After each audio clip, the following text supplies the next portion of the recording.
สดีทุกคนวันนี้เราก็จะมาแกะกล่อง MacBook Pro M1 MacBook Pro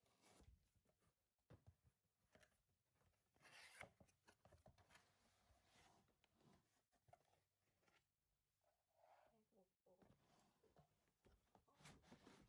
แทกก็แกะแล้วนะคือแกะแกะไม่ดี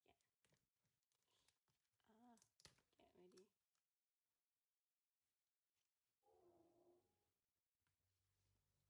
ลื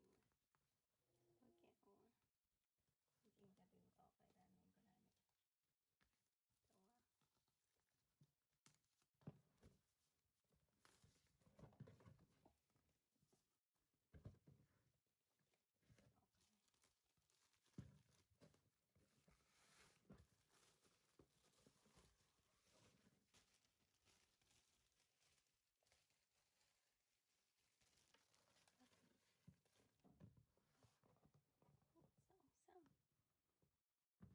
นนู้น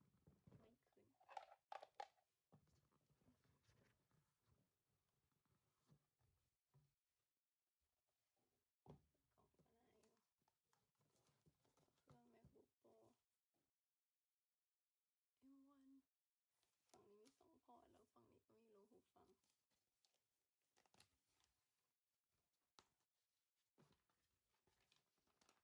ฟังตัวนี้เป็นตัวอะไรนะก็มีแม็ก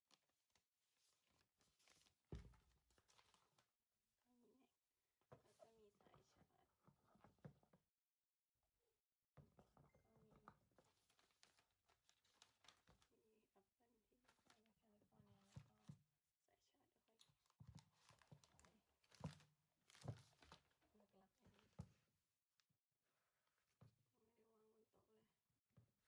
ไ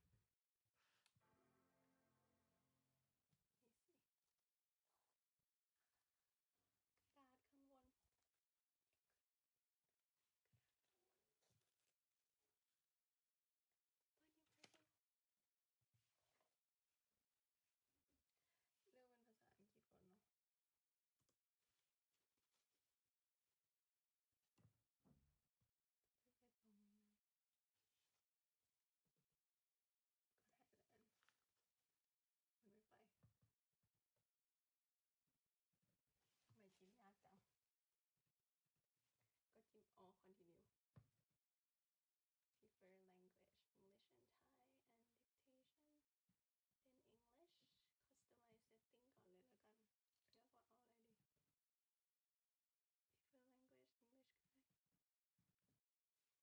ับไท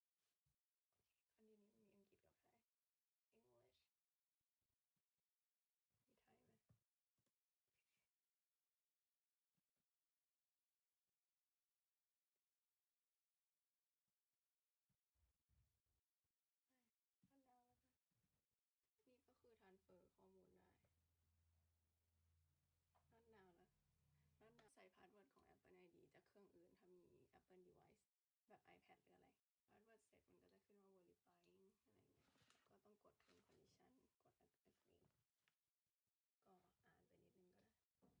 กด agree ก็อ่านไปนิดนึงก็ได้ว่ามีอะไรบ้างแ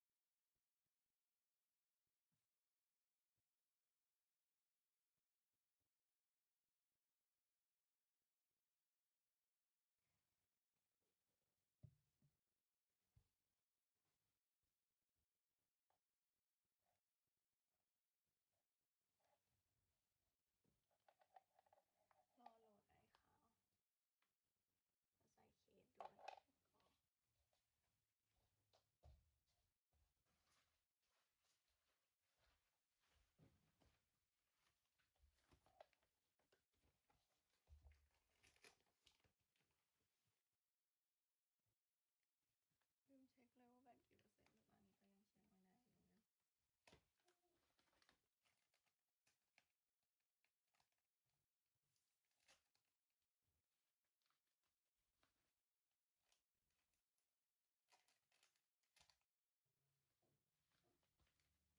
อขยะก็ต้องเก็บ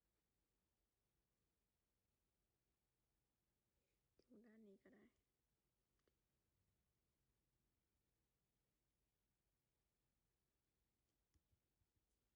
แล้วก็เก็บขยะก็เดินต่อไปแล้วก็จูงน้องต่อจูงอย่างนี้ต่อไปเรื่อยๆเอโอ